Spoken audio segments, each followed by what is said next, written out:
Thank you, thank you. It's a pleasure to be here, and it is a pleasure to start a little activity this afternoon. You should all find a piece of paper and a pen on your seats, I hope. And this is what I'd like you to do. If you could turn to the person next to you, grab that piece of paper and that pen, and I'm going to give you, let's say, about 45 seconds to draw a portrait of that person. Just your masterpiece. You ready?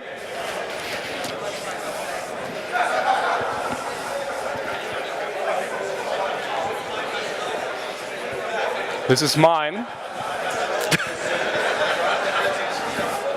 This is me. So 30 seconds left.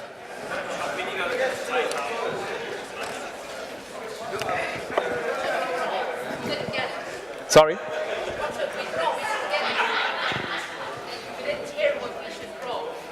A portrait of your neighbor. You just partner with someone, but you still have only 15 seconds, but you know how to handle deadlines, don't you?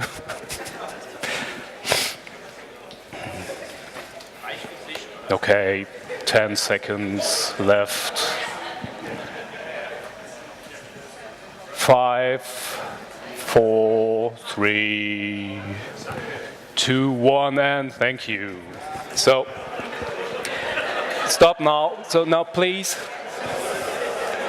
share what you drew with a person.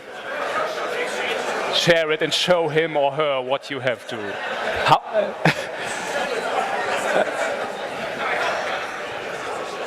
And tell me, how does it feel? Just tell me, come, go ahead, how does it feel? Good? Funny? Some apologies over there, some sorries? Okay. Yeah? So, a few sorries, and that's exactly what happens every time when you do this with adults. This exercise is one of a guy named Bob McKim.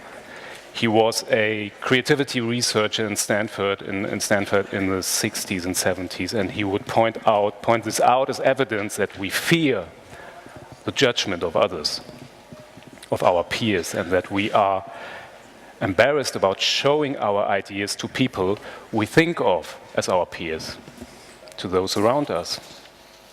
And this fear is what causes us to be conservative in our thinking. So just think, when was the last time you had a wild idea, but were afraid to share it with somebody else? Okay, so if you try the same exercise with kids, like this one, they have no embarrassment at all. They just quite happily show their masterpiece to whoever wants to look at it, and even to those who don't want to look at it.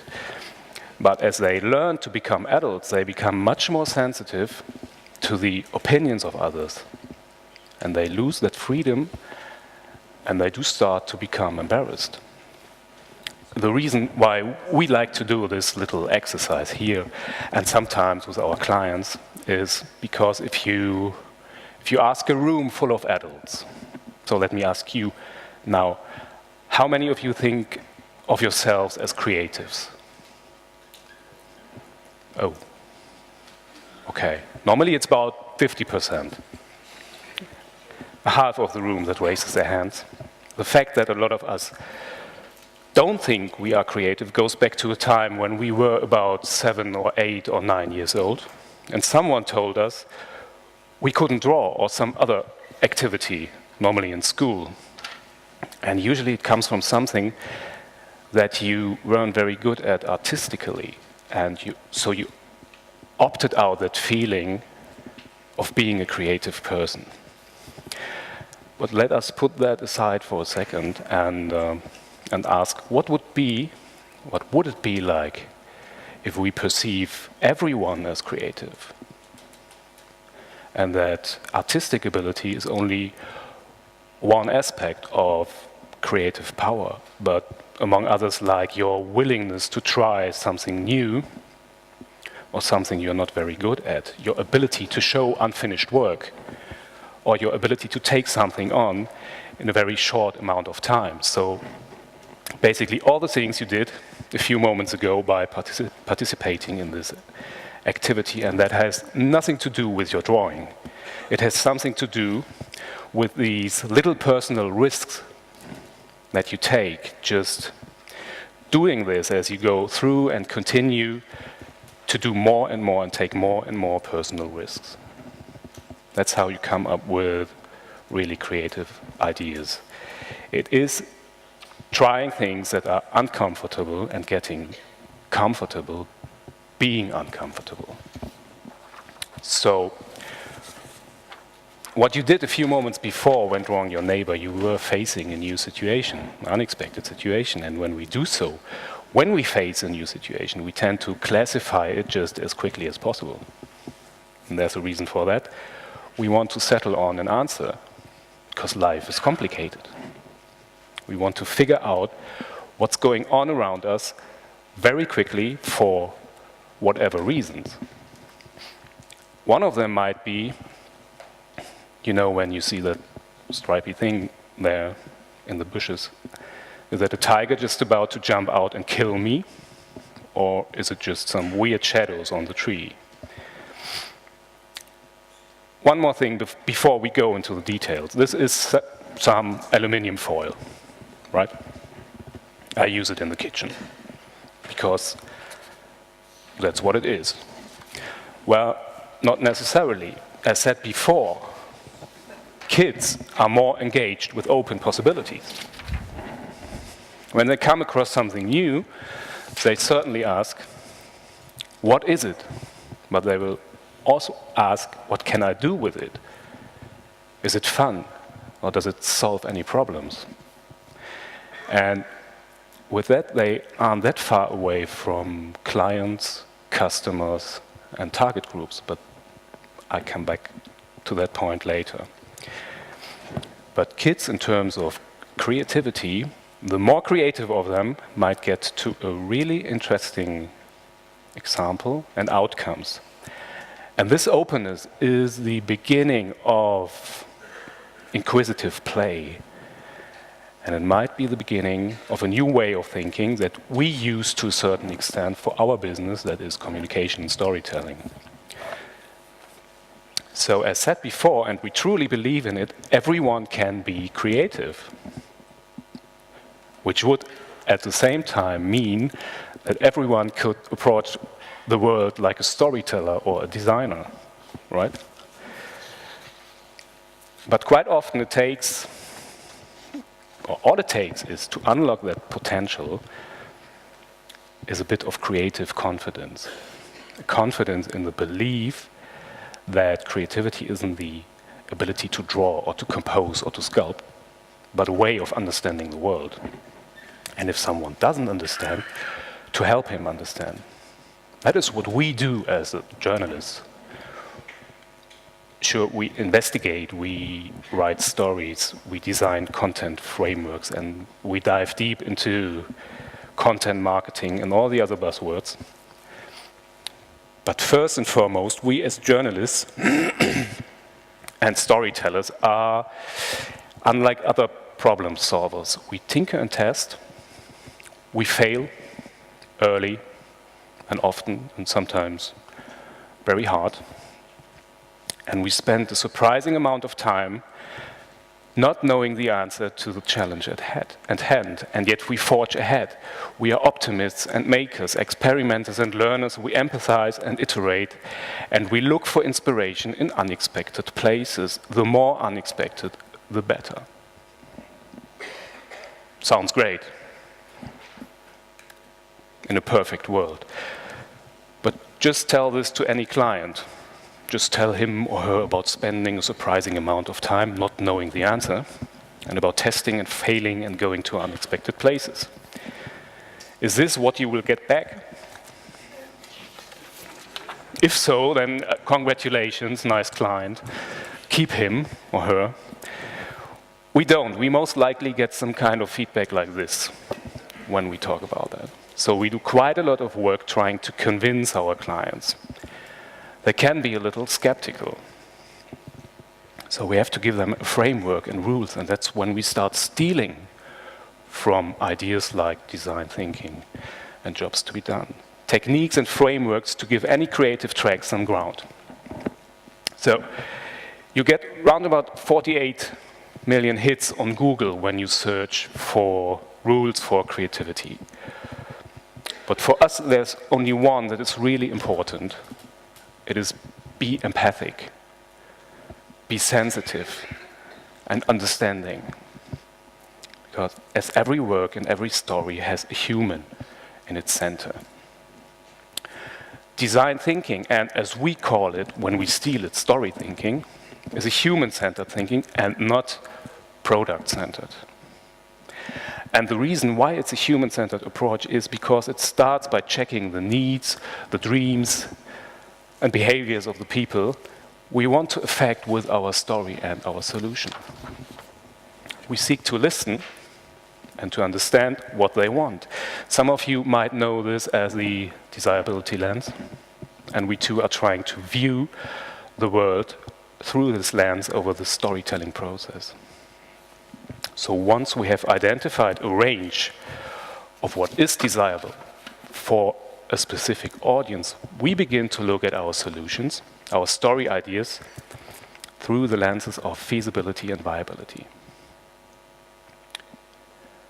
The process of human-centered storytelling or story thinking very often starts like every other specific design challenge and has three main steps: to hear, to create, and to deliver. And this will move us from concrete observations about people to abstract thinking as we uncover insights and themes, and then back to the concrete with solid and real solutions. This isn't a perfectly linear course, and each project undoubtedly has its outlines and character. But no matter what kind of design challenge we have got, we undergo these main levels, which you could also name inspiration, where we listen and hear, where we collect stories and inspiration from people, where we prepare for and conduct our field researches, normally it's interviews. And this is a phase where we learn how to better understand people. We study their lives, hear their hopes and desires. Ideation is where we try to make sense of everything that we've heard. We generate tons of ideas, identify opportunities for storytelling and communication, and test and polish our solutions. And that very often means to work together in a workshop style in order to translate what we heard from people into frameworks, opportunities, and prototypes. And implementation, finally, is where we bring our ideas to life. In product development, you'd figure out how to get your idea to market. But we, as storytellers and story thinkers, stress the implementation stage, as we are forced to make something that is not physical into something that is as real as possible at a very early stage in our actions. We have to believe in the power of tangibility. And most of our clients tend to forget that. They make whatever kind of content and publish it after weeks or months of hard editorial work.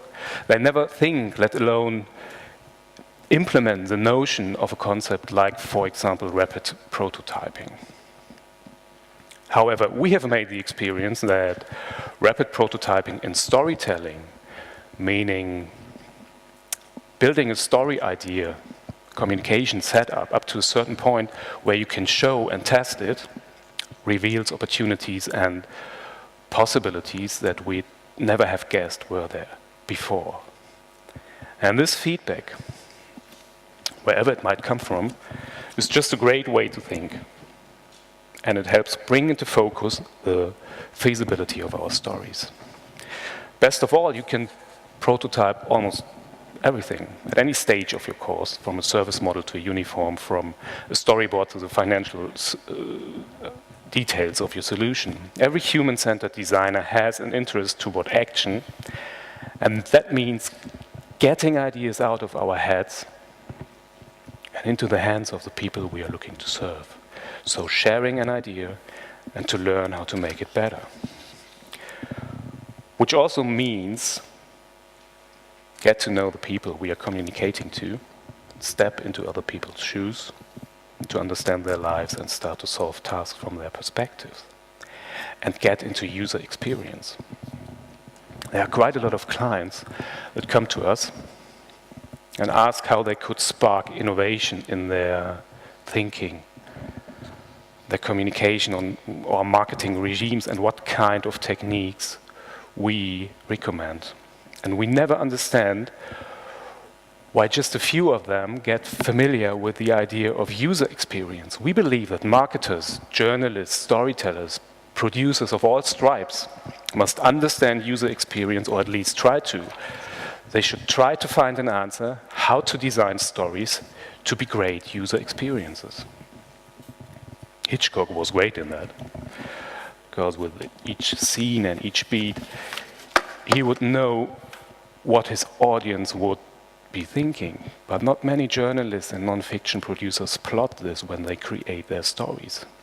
When you do this in non-fiction, you focus on designing a narrative that pulls an audience in and delivers them to a meaningful climax, instead of just creating a logical arrangement of the facts. These steps of design thinking might help, as they are about taking a restrained, objective, and systematical attempt to solving a design problem, to clearly defining the challenge, creating multiple solutions, and then picking the best and executing. Combining this with storytelling creates a process where we inject the same discipline into the narrative work, effectively removing the guessing. In this case, the design problem is identifying and delivering the meaning of your story in the mind of your audience in the most unforgettable way. It begins by identifying the problem. In the case of narrative, what is the idea or the meaning we are trying to give? This is known as the controlling idea or leading idea or leitmotif. And it is from experience the hardest part to handle. We must distill and refine a complex idea into an essence that is simple and yet loaded with meaning. Hard work for us, because if we consequently follow that approach, we always have to start from a place of not knowing the answer to the problem we are looking to solve. So the story we are looking to tell. And in a culture that can be too focused on being the first one to the right answer, that's not a perfectly comfortable place to be, but again, we try to get comfortable with the uncomfortable. It's very easy to settle on your first idea, but challenging yourself past this point is a good discipline to have and a key part of design thinking. You will find yourself frequently shifting gears through your work, and as you work through its sections, you will swiftly move from concrete observations to highly abstract thinking, and then right back again into the nuts and bolts of your prototypes. It's a night ride called diverging and converging. And also the structure of your story or your communication solution will rise and fall. A rough sketch of the emotional intensity of the story at various stages. But objectifying the narrative, identifying your story like this makes it easier to create stories with intention and easier to apply specific narrative devices in careful ways. And it also keeps your ideas organized and stops you wandering off on a trail, which is especially essential on long and complex stories. And above all, it allows you to choose the most arresting, entertaining, confusing, dramatic journey to lead the audience somewhere that matters. You will diverge and converge. And with each new cycle, you come closer and closer to a market-ready solution. But at the very heart of story thinking, as we understand it, is an understanding that not all of our stories and ideas are going to work as we think them. Though this may seem counterintuitive, the ambiguity of not knowing the answer actually helps us to innovate. If we knew the answer to a story when we started, what could we possibly learn? How could we come up with creative solutions? And where would the people we are designing for guide us? So, embracing ambiguity actually frees us to chase an answer that we can't imagine at first. But sorting out what won't work is part of finding out what will. We hardly get it right on our first try, so failure is an inherent part of our work, as is optimism. Optimism makes us more creative, encourages us to push on when we hit dead ends, and helps to keep all the stakeholders in a project. At base, we iterate, because we know that we won't get it right the first time, or even the second. Iteration allows us the opportunity to explore, to get it wrong, to follow our intuitions, but ultimately arrive at a solution that will be adopted and embraced. We iterate because it allows us to keep learning, just like kids. And we steal, or at least we lend, that innovation from over there. Instead of hiding behind our editorial desks or in our workshops, betting that an idea, product, or service might be a hit, we observe multiple industries, many of which appear to have nothing in common with ours. But by taking off our blinders, we will often see that some great innovation in another industry actually could have implications for us, for news, for journalists. So we can leverage it for our own gain.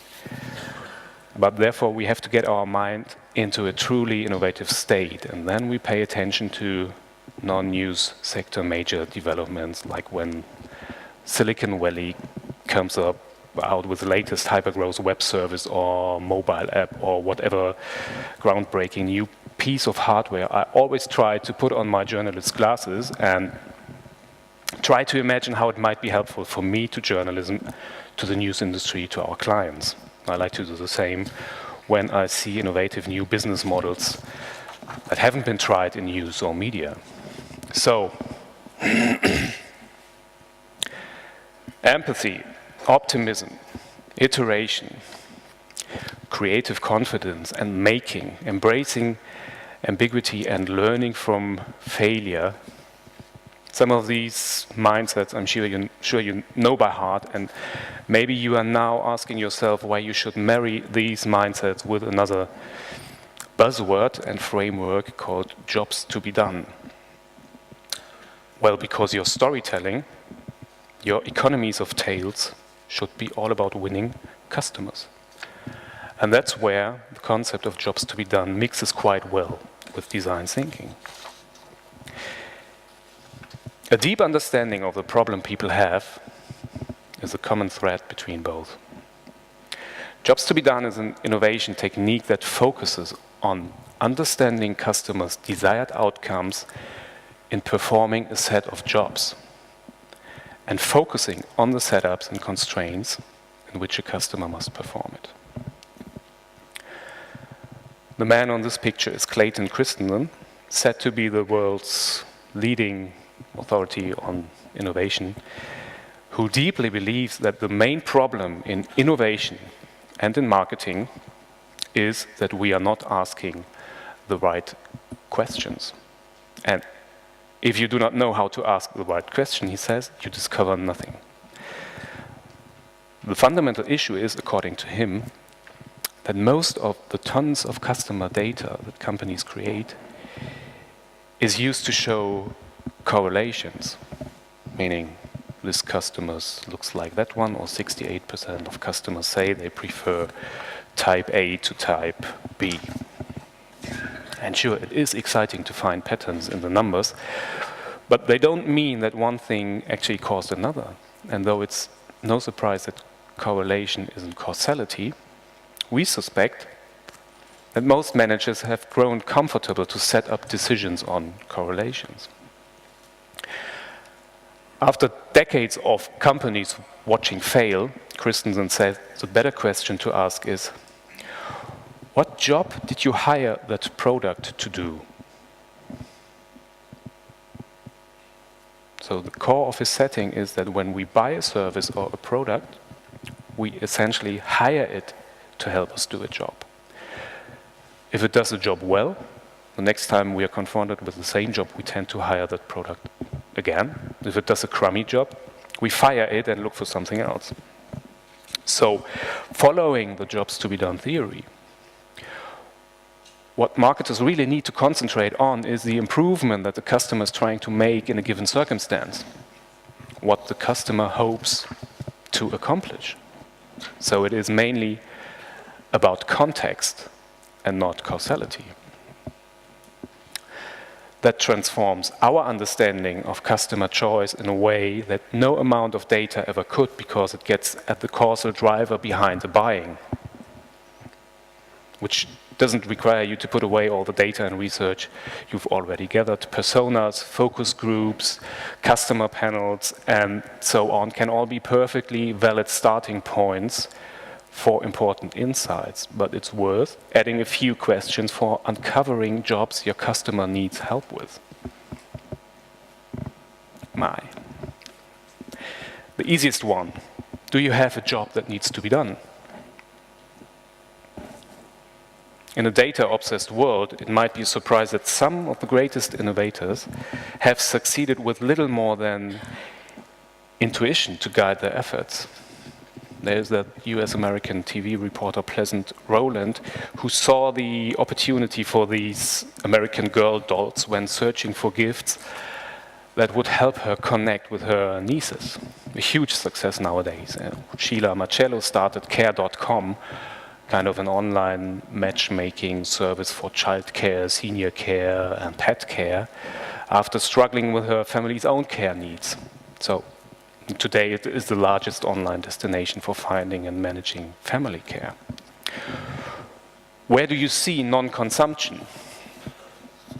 You can learn as much from people who aren't hiring any product as from those who are. Non-consumption is often where the most prolific opportunities lie. What workarounds have people invented? If you see consumers struggling to get something done by coupling together workarounds, pay attention. They are probably deeply unhappy with the available solutions and a promising base of new business. What tasks do people want to avoid? There are plenty of jobs in our daily lives we don't want to do. Waiting in a line, for example, or waiting in an emergency room for that medical appointment. We call these negative jobs. And what surprising uses have customers invented for existing? Nyquil had been sold for decades as a cold remedy. In Germany, it's Vicmedinite. But it turned out that some consumers were knocking back a couple of spoonfuls in the evening to help them sleep, even when they weren't sick. Hence, Sequel was born, offering consumers the good night's rest they wanted without the other active ingredients they didn't need. But to come to the point towards storytelling, jobs have many pages. Jobs are multifaceted. They are never simply about function. They have powerful social and emotional dimensions, and the circumstances in which customers try to do them are more crucial than any buyer characteristics. We've made the experience that these circumstances emerge great stories. And while answering these 5 questions, you almost got your story together. At least you are starting to establish your economies of tales. To sum it up, it is all about milkshakes. There's that story about a fast food company who tried to improve sales of its milkshakes. Its marketers first defined the market segment by product and then segmented it further by profiling the characteristics of those customers who often bought milkshakes the normal way. Next, they invited people who fit this profile to evaluate whether making the shakes thicker or putting more chocolate in it or making them cheaper. The panelists gave clear feedback, but the improvements to the product had no impact on sales. Normal way. So a new researcher then spent a day in a fast food spot to understand the job that customers were trying to get done when they hired a milkshake. He found out that 40% of all milkshakes were bought in the early morning. Most often these early morning customers were alone. They did not buy anything else and they consumed their shakes in their cars.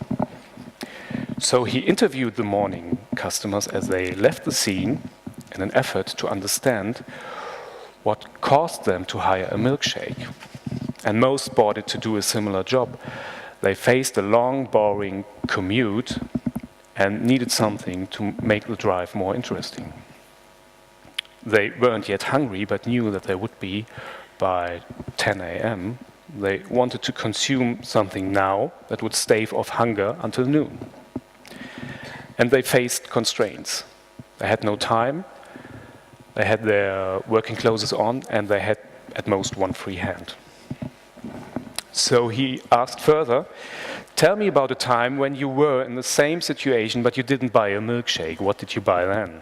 And sometimes he learned they bought a bagel, but bagels with cream, cheese or jam resulted in sticky fingers. Sometimes these commuters bought a banana, but it didn't last long enough to solve the boring commute problem. Donuts didn't carry people past the 10 a.m. snack attack. The milkshake, it turned out, did the job better than any of its competitors. It took people 20 minutes to drink it, addressing the boring commute issue. They could consume it cleanly with one hand, and by 10, they felt less hungry than when they tried the other stuff.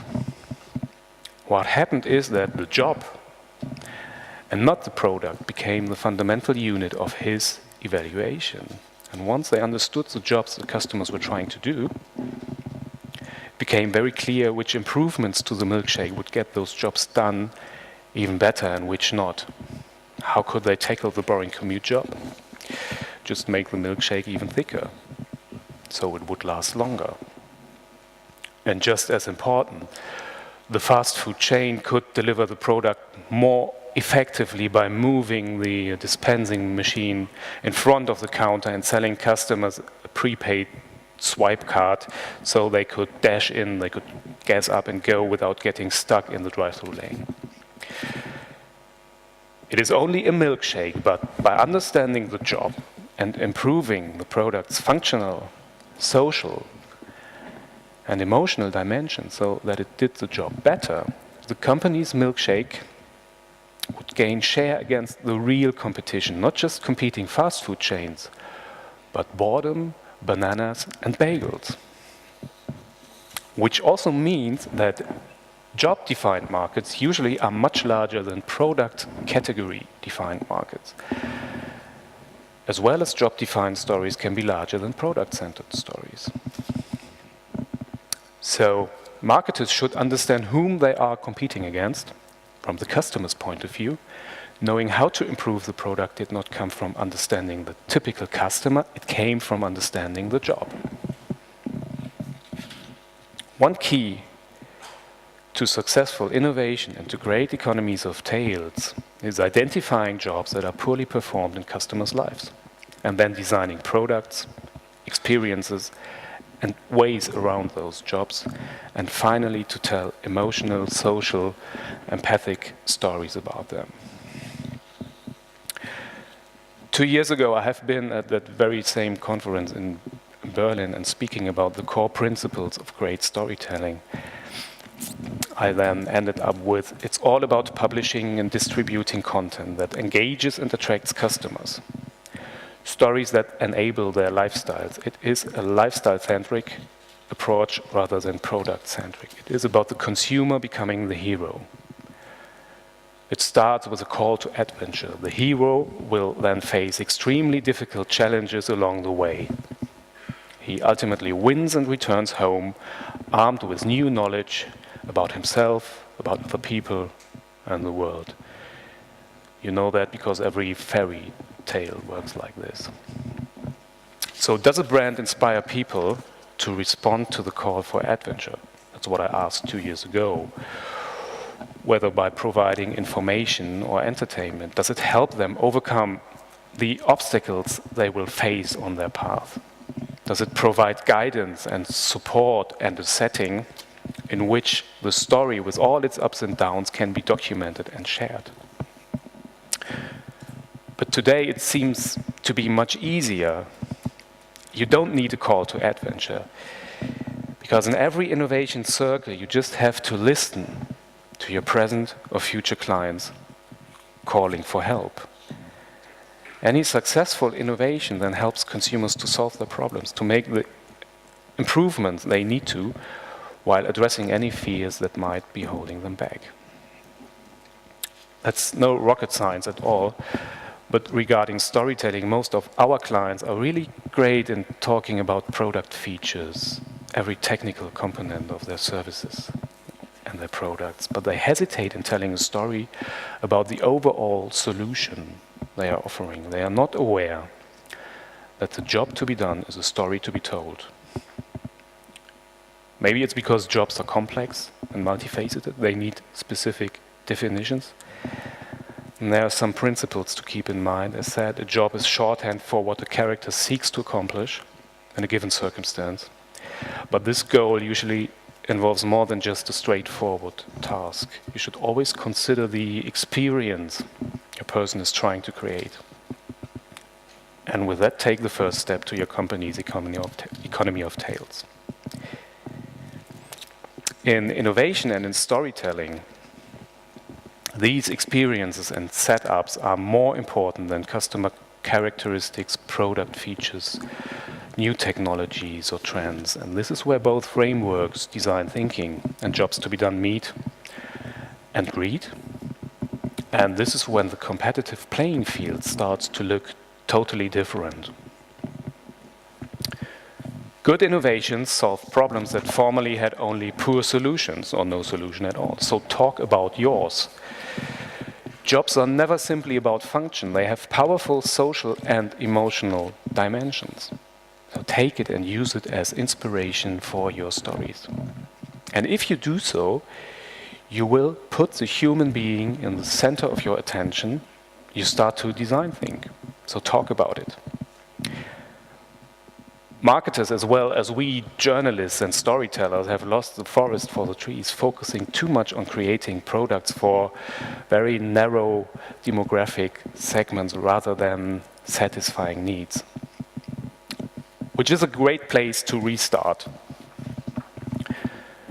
to listen with your eyes and to discover what people really care about, to stretch your thinking beyond assumptions and get to bolder ideas, to conduct interviews, to get deeper, more honest responses, to learn what it means to walk in someone else's shoes, to craft compelling insights that will inspire innovation, and to identify your key stakeholders, their needs, and your big idea, to explore different ways for telling your story and how to create lots of versions in order to engage others, and to dig into tone and style to ensure that your presentation resonates with your audience.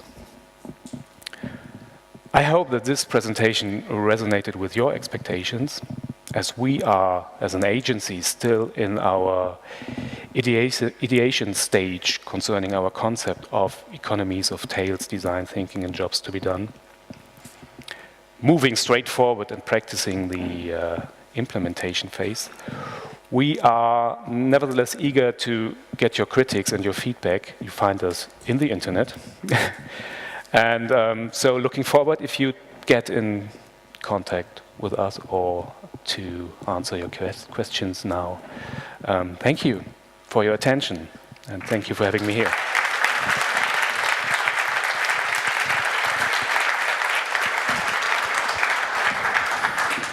Thank you very much, Timour. Are there any questions for him?